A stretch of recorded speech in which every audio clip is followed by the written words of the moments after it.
born in northern India and lived in a place called Dehradun, which is the foothills of the Himalayas. A very, very pretty place. I was brought up as a vegetarian, but I learned to cook meat dishes as I went along. When my parents were vegetarian, nobody ate any meat. There never any meat came except eggs into our house. My interest developed when I saw my mother cooking the food, and even though we had servants, she took special care in preparing the dishes herself, and it was absolutely delicious. I just started by making a simple chapati. I always used to say to her, can you leave a little bit at the end? You know, I want to have a go. To my good fortune, I got the opportunity to go to India and work at one of the most prestigious Taj hotels in Mumbai. And I worked along with some of the greatest chefs and learned a lot about catering and cooking on a large scale.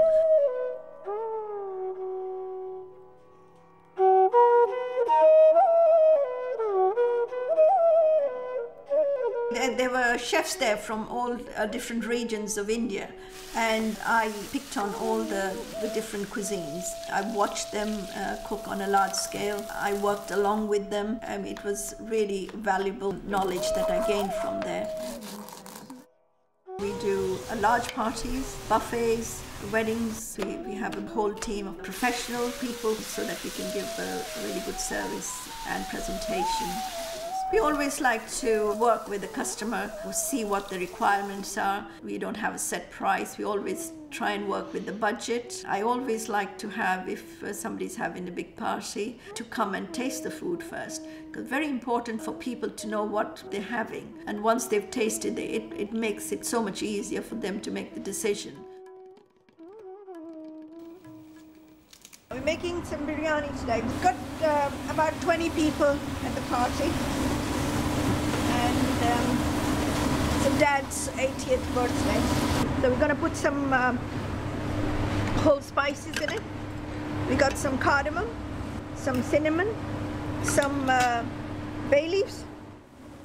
There's lots of flavors go into making the biryani. We have mint, we have coriander, we have green chilies, fresh fenugreek and dry fenugreek, lots of ground spices, mace, nutmeg.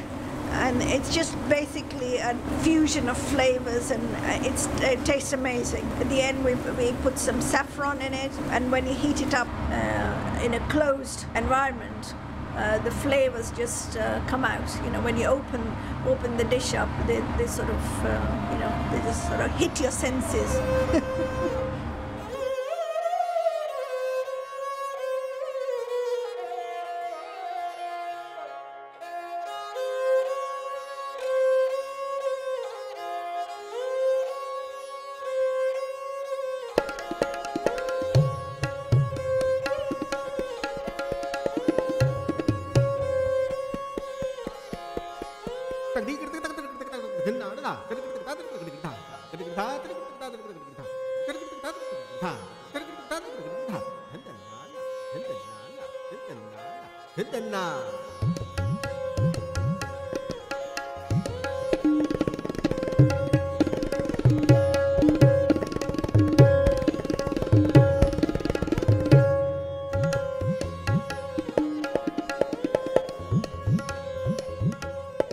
Yeah, the cookery school I started about a year and a half ago, and I've tried to make different workshops to suit everybody. I believe personally that, you know, you can give more attention to the students if there are lesser numbers. When they go back, they're confident in what they've learned to cook. Today we've got 6 students come to the workshop. We're going to be cooking a chicken dish, a rice dish and a vegetarian dish.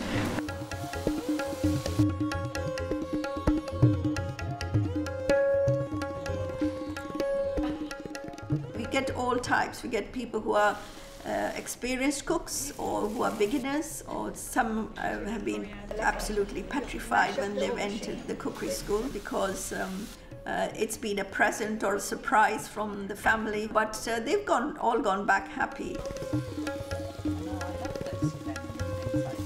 Coming here gives you a great opportunity to learn different things. I want people to go home with the basic knowledge of Indian cooking and to remove the fear of making a curry and cook with confidence. Also give them a basic knowledge of the spices, because there are a lot of Indian spices which are cooked in different proportions.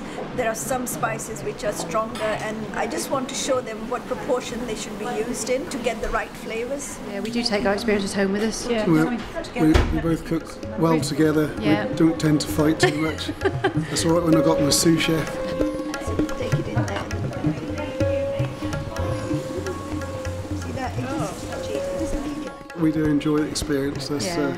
Madhu's that's taught us a lot, hasn't she? Yeah, she She's has. an enormous amount. Yeah, Yeah. really good fun. Good. Damn good. It's a fantastic cooking course, but when I met Madhu, it was amazing because she taught me things that I thought I knew. She makes it really easy, you know, and just able to make you want to do the cooking, you know, understanding. She's very relaxed as well. She's I think, very so relaxed, It makes exactly. the whole day is very easy. Exactly.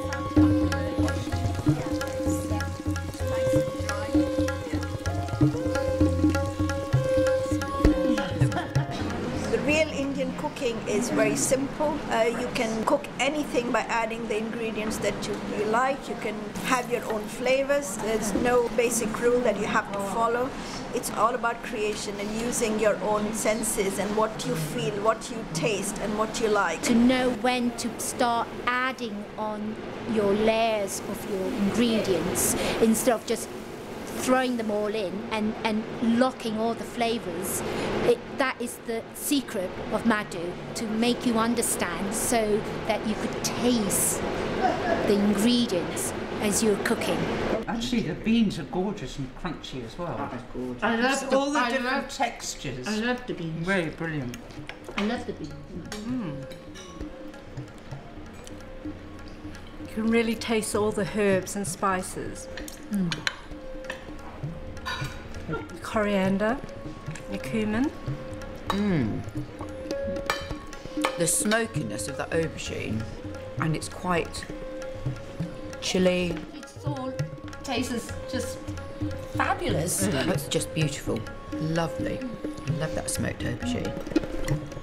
It's really delicious. All the spices just bursting out. It's just fantastic.